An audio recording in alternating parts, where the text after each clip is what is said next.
noong simula pa lamang, kayo ang naging magulang.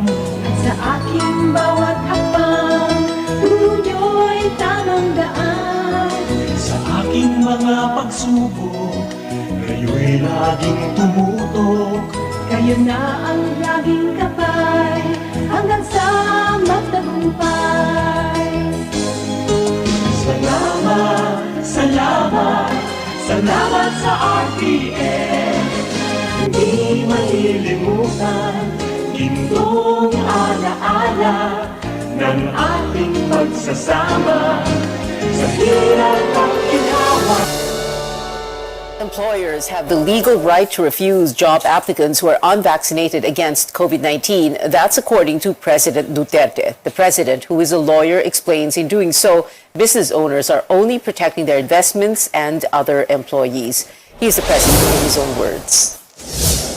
You have the right to refuse to accept as an employee of somebody who is not vaccinated and would go and join the rest of the employees in the factory or in a place or whatever workplace that you have as your business. Tapos this guy would start to contaminate everybody. It could mean a loss of stoppage of whatever kung puro nagkasakit na. I think it's legal for employers not to accept people who are not vaccinated. While he sees no problem with employers not hiring unvaccinated applicants, Mr. Duterte, however, says it would be illegal for business owners to fire employees who refuse to be vaccinated. Justice Secretary Manado Guevara earlier said there is no legal basis for businesses to force employees to receive coronavirus shots. The Labor Department also said employees cannot be terminated just because they are unvaccinated. But for Senator Grace Poe, unvaccinated applicants should not be rejected and instead be offered assistance. Poe calls for more efficient coordination between companies and local governments to give those seeking jobs access to COVID-19 vaccines. She says giving people both the vaccines and jobs will save lives and livelihoods amid the pandemic. The latest data shows there are 4.25 million unemployed Filipinos in September. That is 370,000 more from the 3.88 million in August. The government aims to immunize 15 million individuals during the three-day vaccination drive dubbed Bayanihan Bakunahan.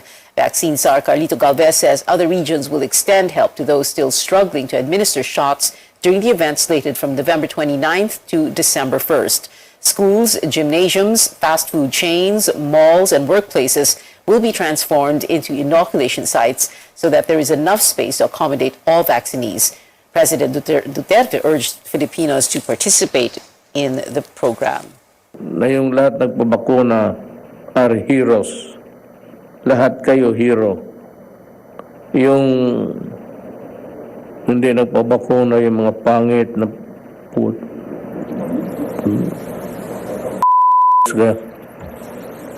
bigyan ng problema na. Nearly 30 million people in the country have been fully vaccinated, while 35 million have received their first dose. Before leaving the country, overseas Filipino workers are getting their COVID-19 doses from the government, but some skipped out because of the vaccine brand. The vaccination drive at the Department of Labor and Employment's main office saw confusion among OFWs after finding out they were getting AstraZeneca shots. Because these require a 3-month gap between the first and second doses, OFWs were afraid it could delay their travel abroad.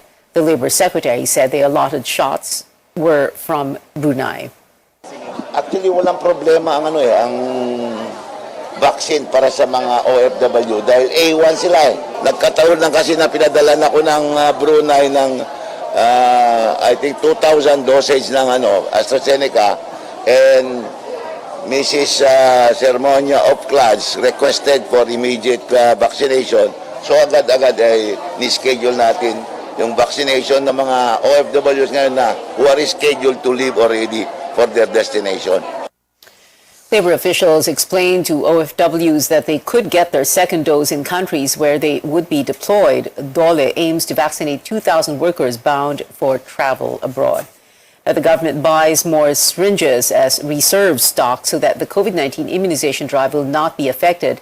The World Health Organization earlier advised countries to plan ahead, warning of a possible shortage of up to 2 billion COVID vaccine syringes next year.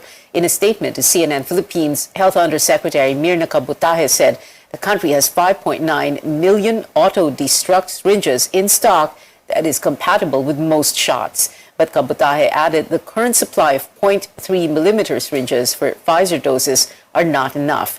The government has so far secured 44 million of these through UNICEF, including reserve stocks. But deliveries have been late because of a global shortage.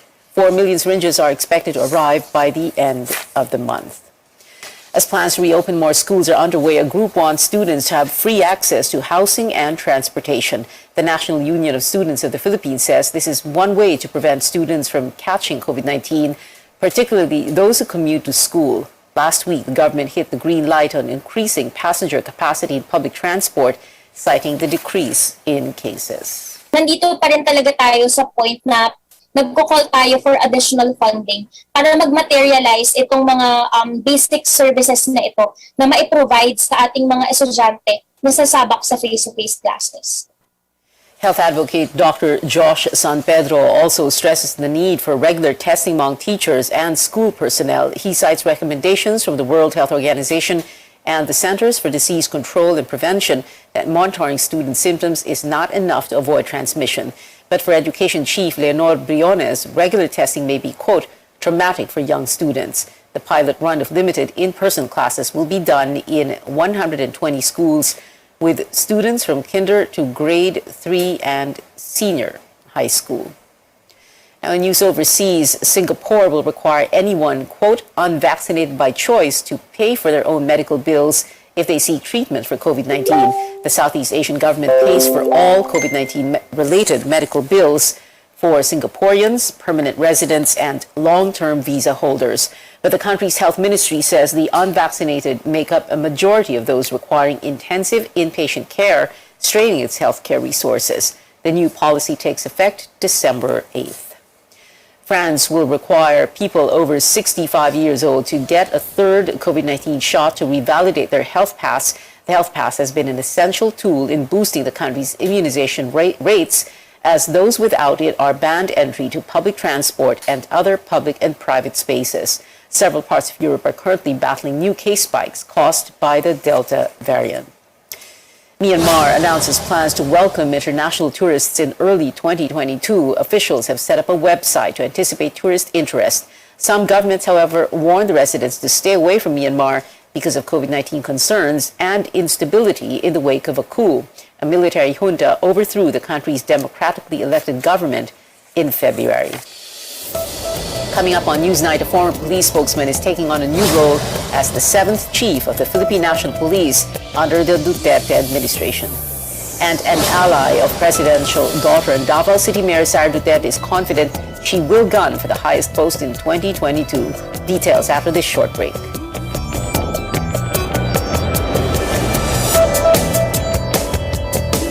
Love is all about time. Di minamadali ang pagpapasarap. Like the love in every Pure Foods ready to eat. Slow cooked and ready in 8 minutes.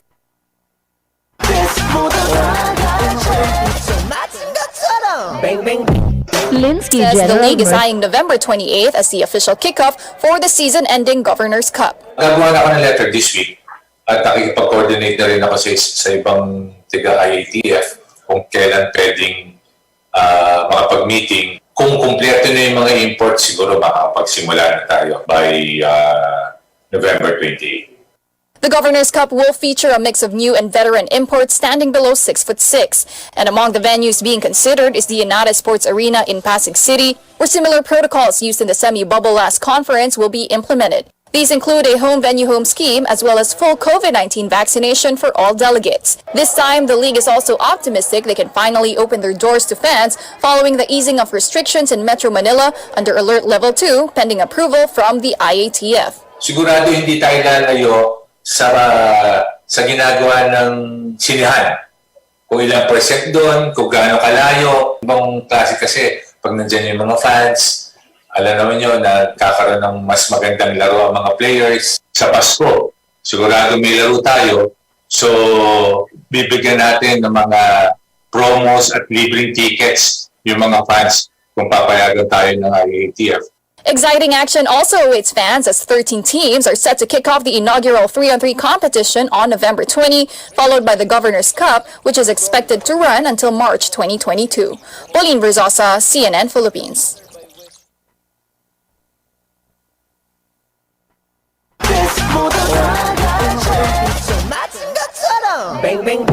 Linsky General Merchandise, San Pedro District, Pagadian City, at bang sa balay sa mga pawaran kaniadto na maligya sa mga makina o piyesa sa mga nagkalain-laing sakyanan, sama sa 10-wheeler, forward, elf, bungo ug daghan pang uban. Tag-iya ug tagdumala mao si Madam Arlene Solihon Fernandez ug si handsome boy Jesse Fernandez, ang pinakailado nga surplus center sa Pagadian City, Zamboanga del Sur. Linsky General Merchandise.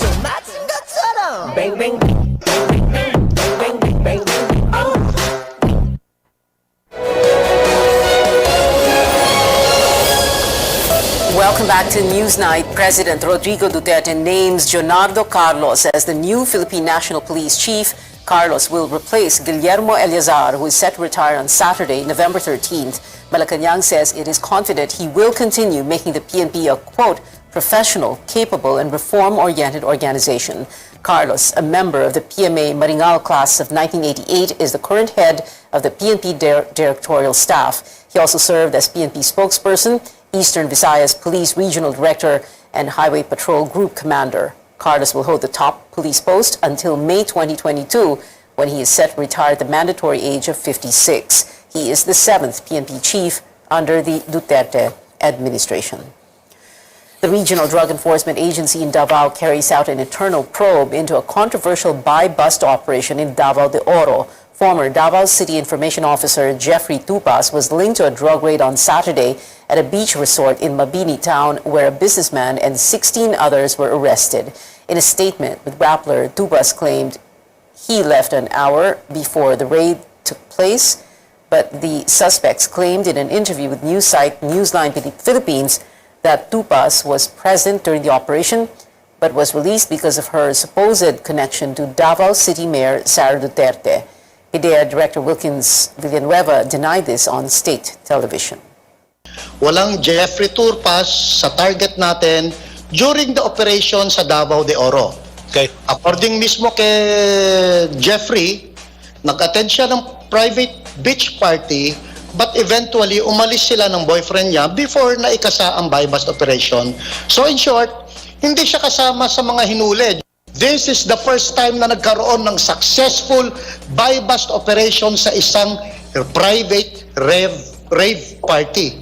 And our agent should be congratulated for successfully doing it. Villanueva added the Duterte family has never interfered in any anti-drug operation in Davao.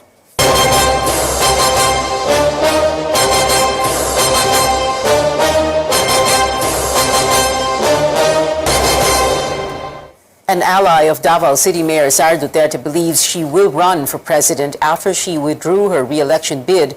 Albay Representative Joey Salceda says he has been in touch with Duterte and that gunning for the vice presidency is not on the table for her. Salceda claims there is a strong chance she will run as the standard bearer of the Lakas CMD, the party of former President Gloria Macapagal Arroyo, instead of PDP Laban, which is headed by her father, President Duterte. The lawmaker adds the younger Duterte would have filed her certificate of candidacy for president earlier, but faced hurdles in her plans. That is the only logical conclusion to all the gyrations in politics inside the administration. And BP is definitely not an option for her. She wanted to run on her terms. That's something. And that shows, I would say, enlightened stubbornness to a goal or unyielding firmness towards a purpose. So she did not yield a single inch. So she's running for president on her own terms. Salceda first announced in May that Mayor Sara will seek the country's highest post. He says the mayor will reveal her plans before November 15, the deadline for the substitution of candidates. While Davao City Mayor Sara Duterte remains mum on her next steps after withdrawing her re-election bid, presidential hopeful Bongbong Marcos is urging the public to patiently wait for her decision. Marcos, through his spokesperson Vic Rodriguez, says any comment on the matter would be, quote, very inappropriate. But that's amid speculations about a possible Marcos-Duterte tandem ahead of the November 15 deadline for substitution. Another aspirant, Manila Mayor Isko Moreno, says he does not care about any political move from the Davao City Mayor. Moreno says he would rather focus on listening to people's concerns than dwell on others' politics. Vice President Leni Robredo yesterday said the political plans of Duterte's children would not affect her bid for the country's top posts. Tingin ko it can work to our advantage. Dahil mas klaro kung sino ano yung mga pinaglalaban, ano yung mga paniniwala, sino yung mga magkakampi. Tingin ko pag nangyari ito, yun yung magiging resulta na mas magiging defined yung mga linya. Wala naman akong pakialam sa kung anong gusto nilang gawin sa politika nila. Kami ni Doc Willie tumakbo, nagdesisyon ng maaga, sumali at isinumitan namin ang aming aplikasyon sa taong bayan para maglingkod sa taong bayan. Yung kanila, wala naman kami doon, hindi naman kami kasali ng kanilang politika. Buhay nila yon, basta kami sa tao muna. In a tweet, Labor leader Leody de Guzman dared Mayor Duterte to run. In this way, de Guzman says the public can further show their contempt for what he describes as her father's failed governance. Well, what would Sara Duterte's path to the presidential race or any other national post in the 2022 elections be? Our Melissa Lopez is here to walk us through the process of substitution. Melissa, go ahead. Political parties have 4 working days left to tweak their lineups for the upcoming polls. The Commission on Elections has set a November 15 deadline, that's on Monday, for what it calls voluntary substitutions, where parties are allowed to switch the candidates they are fielding for any post. It's a much-awaited maneuver, especially with presidential survey frontrunner Mayor Sara Duterte suddenly opting out of re-election in Davao City on Tuesday. She is a regional party. If she is going to substitute, then she will have to join a political party that already has a candidate for whatever position she wants to substitute. The poll body is also making special adjustments this year and announced it will also accept applications for substitution on Saturday from 8 in the morning until 5 in the afternoon at the lobby of its headquarters, the Palacio del Gobernador in Intramuros, Manila, outside usual office hours. Aspirants must show up before COMELEC and personally withdraw their certificates of candidacy. Their replacements must belong to the same party and should file their own COCs together with a certificate of nomination from their political party. COMELEC says independent candidates cannot be substituted. There are 16 parties which fielded a presidential bet for 2022. And if we remove the groups that are not allied with Mayor Sara, there are about 10 national parties that could pave the way for her to join the presidential race if she so desires. This is the same process that Sara's father, then Mayor Rodrigo Duterte, went through when he ran for president under PDP Laban in 2016. Meanwhile, COMELEC has received at least 91 petitions to stop the candidacies of national bets, including that against presidential aspirant Bongbong Marcos. Back to you, Pia. Melissa, do we have any updates on preparations for the campaign and election day itself on May 9th? That's only 6 months away. Yes, Pia, just this morning, the COMELEC and Bank voted for longer voting hours. Voting will start at 6 in the morning on May 9th and will be open until 7 in the evening. However, Commissioner Marlon Casquejo says that the 7 p.m. time is just the cutoff for people or voters to line up, and that precincts will only close once the last person in the line by that time has cast his ballot.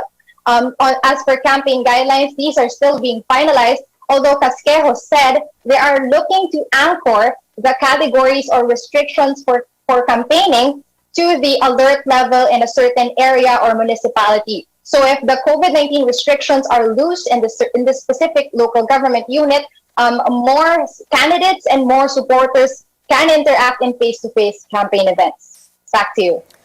Melissa Lopez there reporting. Still ahead on Newsnight, cinemas in Metro Manila are finally reopening to moviegoers. Find out which films will be heading to the big screen. And speaking of films, a popular anime series is getting a live-action adaptation. We give you a first look at the cast of One Piece after the break.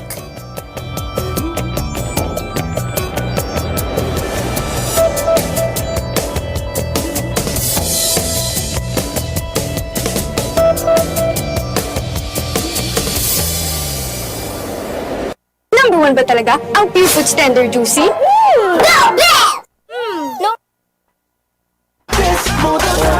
Are no longer out of control and hospitals aren't overflowing with patients, many experts predict the spread of the coronavirus will be more like a seasonal flu. What we hope to get it is at such a low level that even though it isn't completely eliminated, it doesn't have a major impact on public health or on the way we run our lives. With mutations like the Delta variant, no one can predict exactly how prevalent COVID-19 will be in the future, but experts say we now have the power of protection from vaccines, and federal health officials are already thinking about how to measure the end of the pandemic and how to track the coronavirus once it becomes endemic. That means a disease has a constant presence in a population but isn't affecting a significant number of people. We would hope that as we get people more vaccinated, not only in this country, but throughout the world, that the level of viral dynamics will be so low. I can't predict for you today when that will be. The CDC says we're still in pandemic phase. Right now, 70% of adults in the U.S. are fully vaccinated. Health officials say that vaccination rate needs to rise as new COVID-19 cases continue to fall. For Health Minute, I'm Mandy Gaither.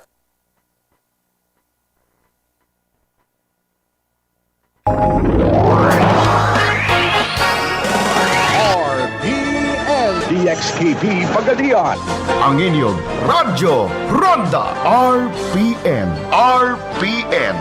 Radio Philippines Network. Radio Philippines Network. Live to the world, pinaagi sa FB page, karon mag-download na. Pinaagi sa Google Play o Apple Store, YouTube o Twitter. Alang sa mas kipakuskan ng mga balita, komentaryo, kasayuran o kalingawan. Ang mas kipakuskan ng inyong Radyo Ronda. Member, kapisanan ng mga broadcaster ng Pilipinas.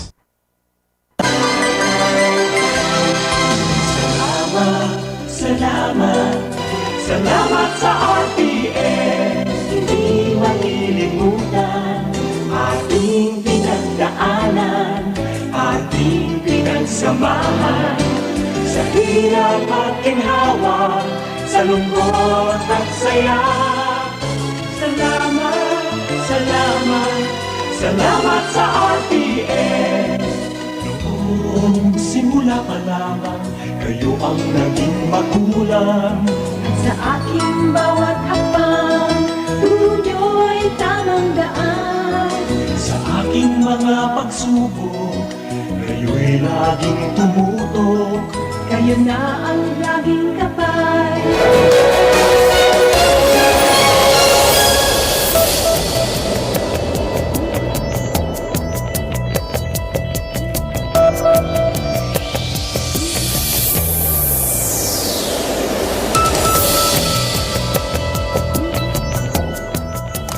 Welcome back. Today, theaters got to see Pinoy moviegoers again after over a year of closure because of the pandemic. Movie exhibitors in the country say they lost 21 billion pesos in ticket sales.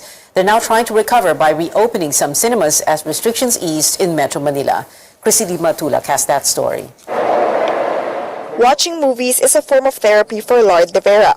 When cinemas closed down temporarily due to the COVID-19 pandemic, Lloyd needed to find new ways to cope with his anxiety and stress.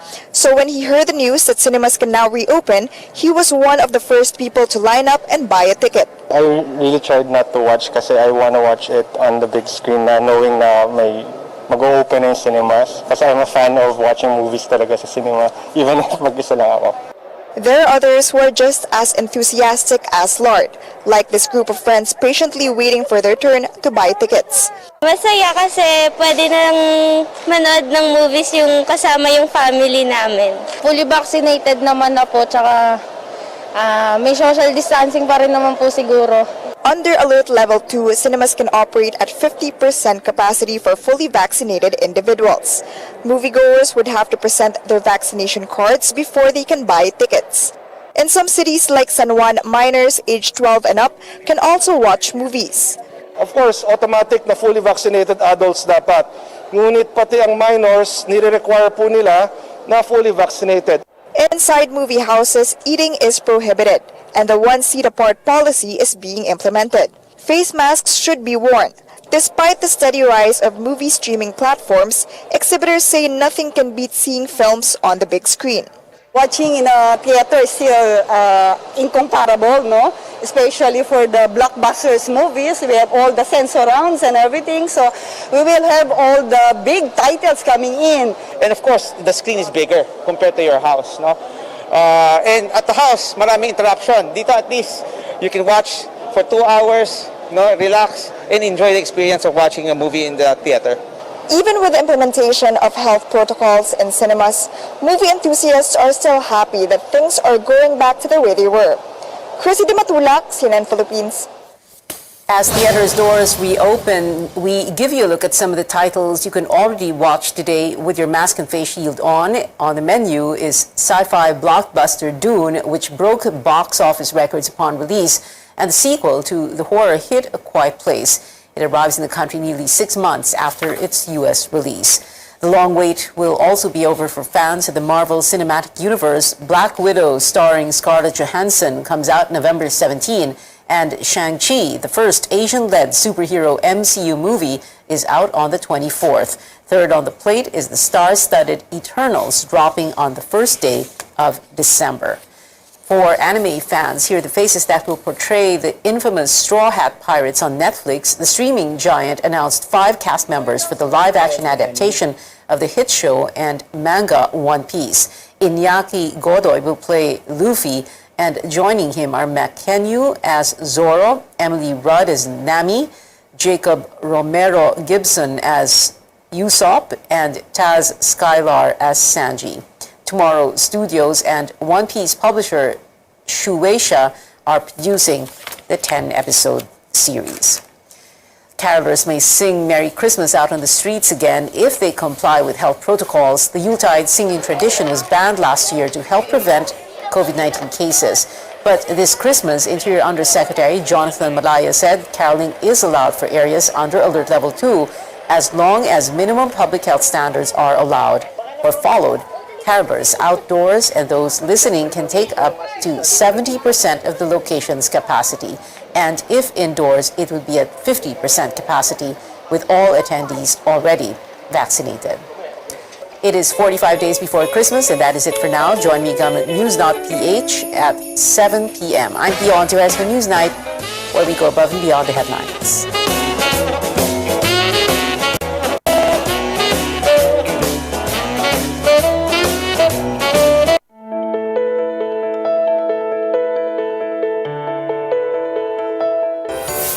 The Burr months are almost here, and while there are many things to look forward to this season, it also means the monsoon months come with a number of diseases that we need to protect ourselves from. We need to prepare as early as now to keep ourselves and our loved ones safe as well as protected. And on the program today, we'll talk more about these monsoon diseases and how best to safeguard ourselves against them. I'm Dr. Freddy Gomez, and welcome to MedTalk Health Talk on CNN Philippines.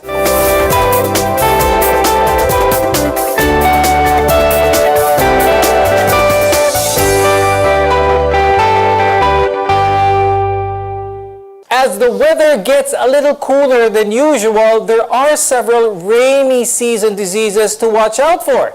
And what are these diseases and how can we protect ourselves from them? Let's welcome our guests for today. With us is Dr. Ferdy de Guzman, infectious disease specialist from the San Lazaro Hospital, and we're also joined by Dr. Rosalie Fuentes de la Rosa, who practices pediatrics. Now, among all rainy season diseases, many of you are probably most familiar with dengue. It's one of the most widespread diseases during these months in our country. So I'll start the discussion kay Dr. Ferdy. Dr. Ferdy, anong bang kailangan malaman ng ating mga viewers pagdating sa dengue? So vector-borne po ito, so sa mosquito po ito nang gagaling. And the government has been very, very active po sa campaign against this disease because it has caused a lot of deaths before. So nothing much has changed about the disease except very important po, re-emphasize pa rin ng government ang 4S po. Ito po ang ating moves against the spread of dengue. Bago nagkaroon ng pandemic, lahat ng mga may lagnat is considered dengue until proven otherwise. But dengue is still around, so we still need to be careful for it. Now, dengue is a disease caused by any one of 4 closely related types of dengue viruses. And as of now, there's still no cure for it, but treatment is towards symptom relief. Dr. Sally, could you tell us about some of the signs and symptoms that may point to a person having dengue? So when we say dengue, the most common signs and symptoms of such includes yung intermittent fever or yung pabalik-balik na lagnat which may last for 2 to 7 days. Some patients may also exhibit yung mga muscle and joint pains, yung pagsakit ng mga kasukasuan, and others may also feel yung mga pain behind the eyes, masakit yung mata nila, and there may also be associated na bleeding from the gums, nose, and even sa stool.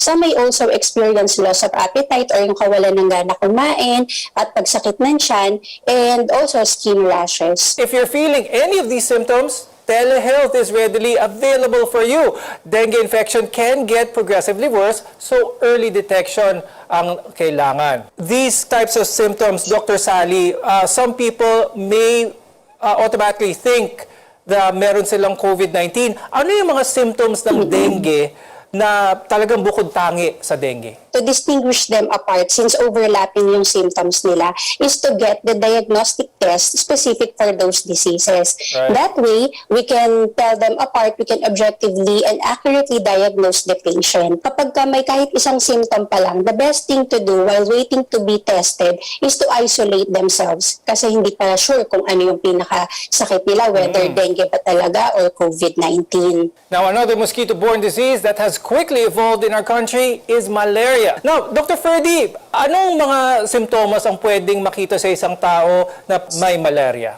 With malaria po, there is a cycle.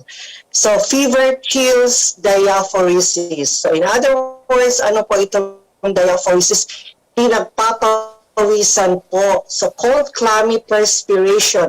So pareho po siya ng, let's say, COVID, ng nasabi ni Dr. dengue, but may cycle po. So every 3 days, pwede siyang cyclic, periodic, every 4 days. When it comes to malaria, dapat po may history of travel sa endemic areas. You don't find malaria in the heart of Metro Manila. Okay, I think you bring up a good point, Dr. Ferdy, that malaria is very unlikely to be seen here in populated areas, urban areas. Why is that so? Meron kayong kinalaman ito sa type of vector at yung kung saan niya gustong manirahan? The scientists discovered an additional species po sa list of mosquitoes responsible for malaria. So 5 na po yun, but fortunately, the mosquitoes cannot breed in Metro Manila. Kaya nga po, identified na lang po ang selected areas in the Philippines, Palawan, and I think some towns of Rizal. So this is actually the most difficult to treat, and it has high fatality rate if untreated po. Now, apart from mosquito-borne illnesses, a number of rainy season diseases in our country are due to improper solid waste disposal. It's also a common pastime to wade in flooded waters here at home, and among these diseases is leptospirosis. Dr. Ferdy, please explain kung ano ang leptospirosis. Anong dapat malaman ng ating mga viewers? Ang leptospirosis po, again, nakukuha po ito sa baha. A lot of our kababayans already know that. Sasabihin po ng iba, wala po akong sugat. Dok, paano ako nagka-lepto? Wala akong sugat. Usually po yung mga dry skin natin sa paa can be an entrance for leptospira. But the common advice of course is pag umulan po, lalo na ngayon, monsoon rains, yung unang baha po, that's the one of the highest risk for leptospira.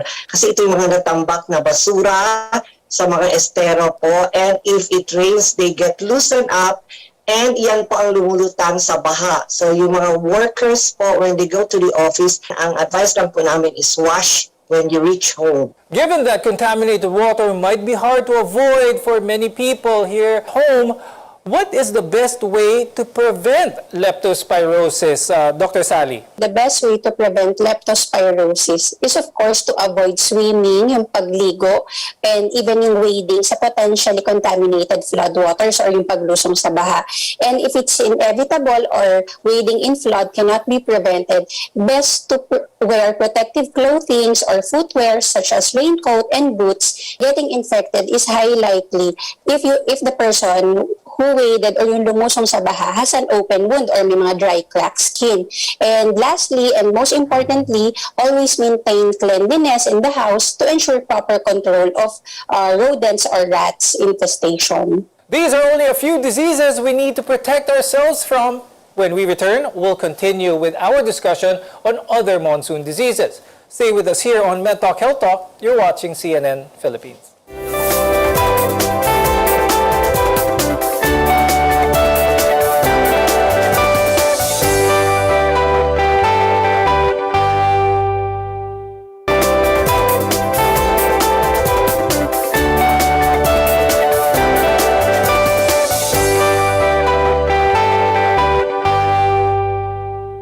Today, we're talking about monsoon diseases and how we can protect ourselves and our loved ones from them, especially in the middle of this pandemic. I'm Dr. Freddy Gomez, and welcome back to Med Talk Health Talk, your partner in healthcare.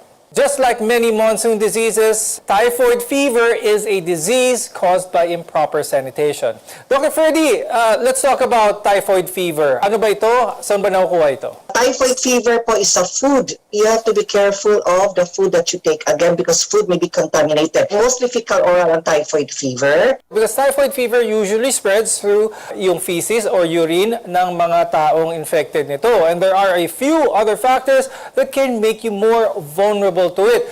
Dr. Sally, let's emphasize to our viewers 3 or 5 factors that they need to be mindful of to protect themselves against typhoid. So the risk is higher in population with lack of access to safe water and adequate sanitation. The risk is also greater if you travel to endemic areas with poor sanitation, poor hygiene, and proximity to yung mga flying insects like yung mga langaw.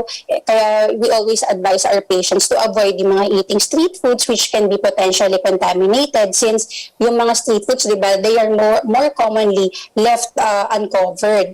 And even yung consumption or pagkain natin ng mga raw and contaminated fruits and vegetables can also be your risk factor.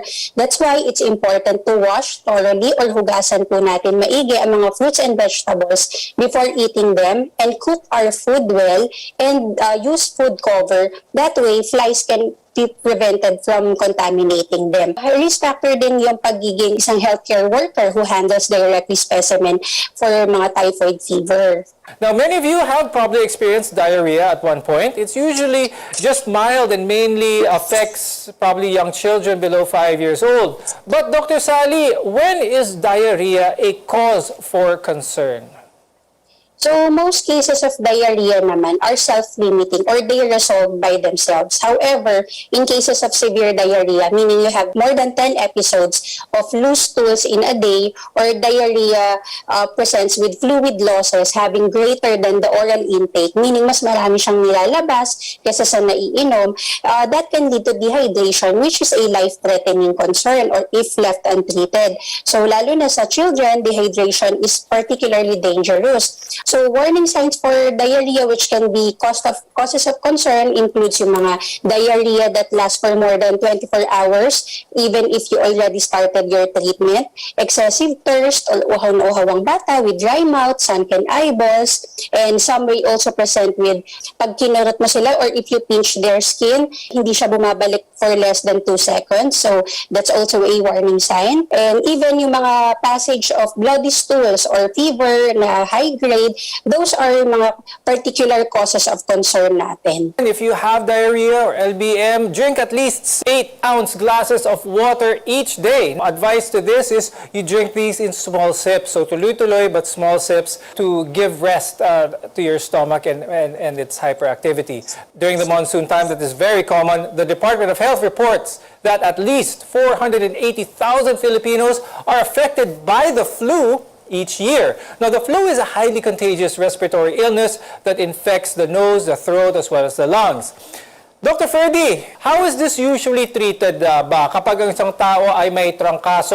Okay ba dito ang paglo-load up, pagdo-double, triple dose, quadruple dose ng vitamin C? We tell our patients if they have a case of ILI, meaning influenza-like illness po.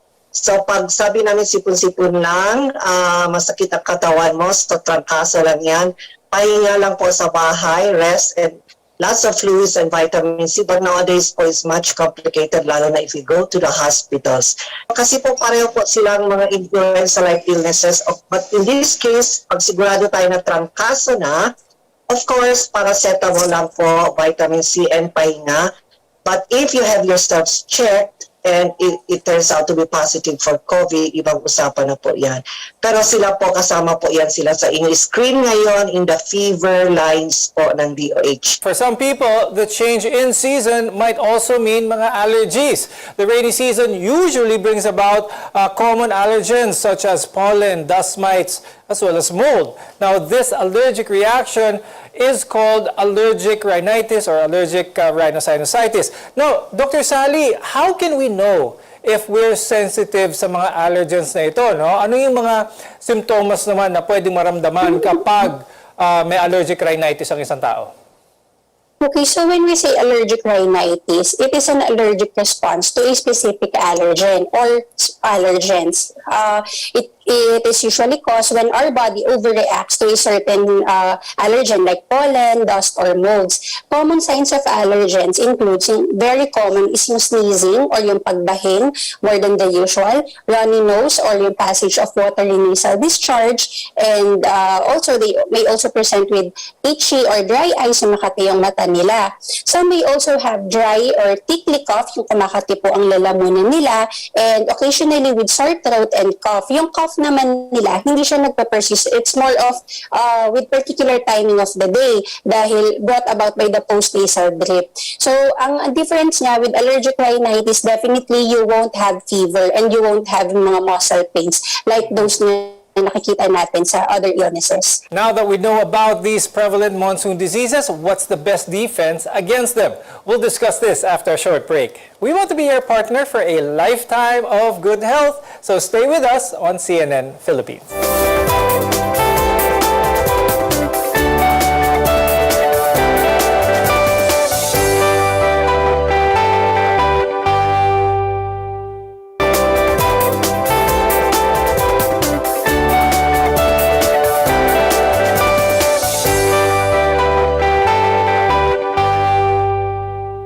I'm Dr. Freddy Gomez, and this is MedTalk Health Talk, where your health comes first. If you find yourself getting sick this rainy season, don't panic. Sometimes it can be prevented, but there are so many steps you can take to protect yourself from all of these viruses. From frequent hand washing to staying hydrated and getting immunization shots or prescriptions, we'll discuss all of these right now. So your first and best line of defense against viruses is to choose a healthy lifestyle. This is the best way to naturally keep your immune system strong.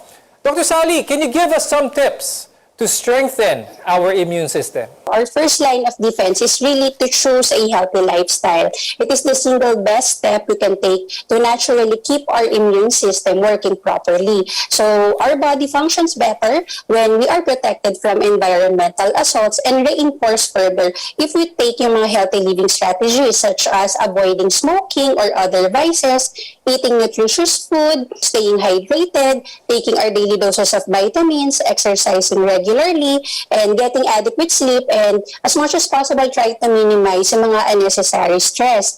We must also update our immunization since vaccines are there to prime our immune system to fight off diseases even before they enter our body. So all of this play vital roles in fighting off diseases and strengthening our immune system. Now, never underestimate what eating healthy, exercising regularly, and getting enough rest can do for your body.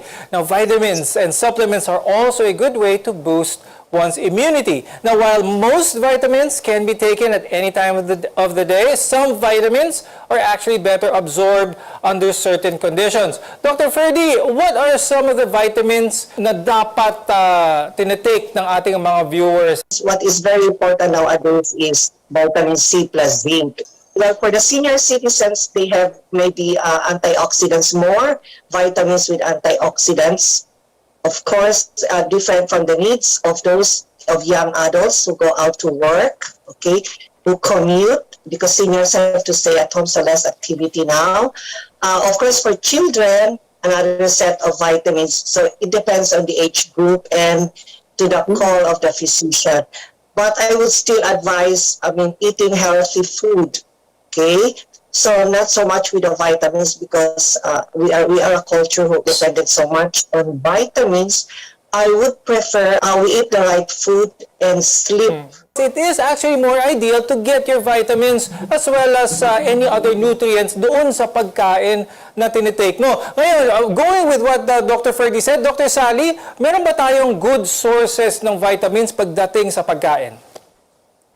Yes, there are. Aside from the usual na over-the-counter vitamin C supplements we can purchase from drugstores, it can also be found in many foods, particularly sa fruits and vegetables. So, the top sources of vitamin C are citrus fruits, yung oranges, kiwi, cantaloupes or melon, strawberries, even peppers, tomatoes, cauliflower, broccoli, and potato. So basically, madali naman silang hanapin among sa mga groceries and even sa mga stores natin.